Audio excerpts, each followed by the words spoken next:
Senator Drazkowski. Thank you, Mr. President. Members, we have again before us a bill that creates an entitlement for people to attend college. If their parents earn less than $80,000 a year, the state of Minnesota is simply going to give, in the form of gift aid, money to these students to attend college, essentially free college. The Democrats created free college in this law last year, Mr. President, and I think Senator Rarick has identified a blatant hole in our current law, and I don't know if would Senator Fate yield for a question, Mr. President? Senator Fate is not on the floor. Oh, there he is. Senator Fate, will you yield? He will yield. Senator Drazkowski. Thank you, Mr. President. Thank you, Senator Fate. So, Senator Fate, you're the author of the North Star Promise.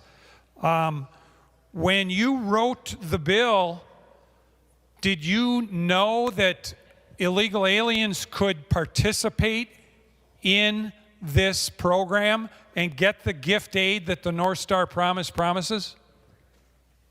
Senator Drazkowski, I was just informed that he will not yield. So, Senator Drazkowski. Thank you, Mr. President. Sounds like you didn't like the question, Mr. President.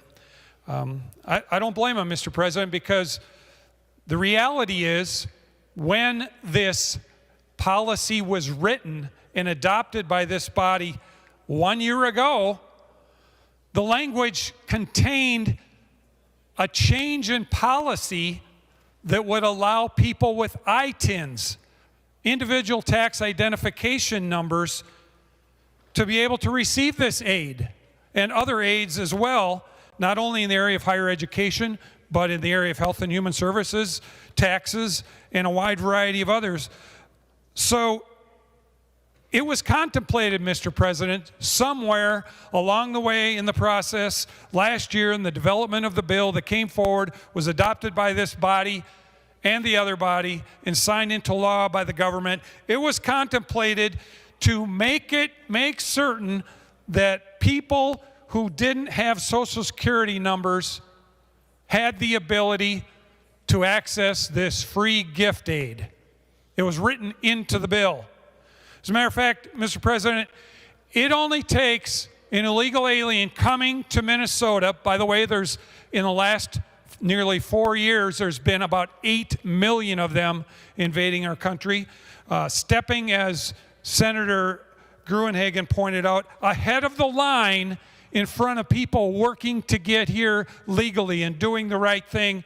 8 million of them coming here from all countries across, many countries across the world, coming here, in this case, to take advantage of our generous and numerous benefits that the social policies of the woke left here in Minnesota brought forward and enacted into law last year. And here we now have, it takes 7 weeks, Mr. President, for an illegal alien coming to our country to get an ITIN. 7 weeks is all it takes for them to access this free money that was earned by the hairdresser in Mankato, or by the construction worker in Jordan, or by the airline pilot in Pine City, or anywhere in this state. They earned the money and worked hard, and the Democrats essentially are giving it out in gift aid, and that's what we have here, and making it available, in this case, Mr. President, to illegal aliens that violate the law the first thing they do when they step into our country. Now, the hardworking people in Minnesota don't appreciate that. They want the money to instead be used by people who are here legally. And Senator Rarick's amendment fixes this, Mr. President. It fixes it by making certain that if it is going to be the policy of the people of Minnesota to give free tuition to people whose parents earn less than $80,000 a year, His amendment says, at least let's make sure they're here legally. Let's at least make sure they're following the laws of our state and country. That's what it attempts to do. But instead, you're going to see, Mr. President, you're going to see 34 votes against this common sense amendment. When we're done here voting today, you're going to see 34 red votes. Voting, and that vote, Mr. President, is going to be a vote to continue to give this free aid money earned by hardworking Minnesotans to people that are including people who come here illegally. Vote yes for the common sense amendment.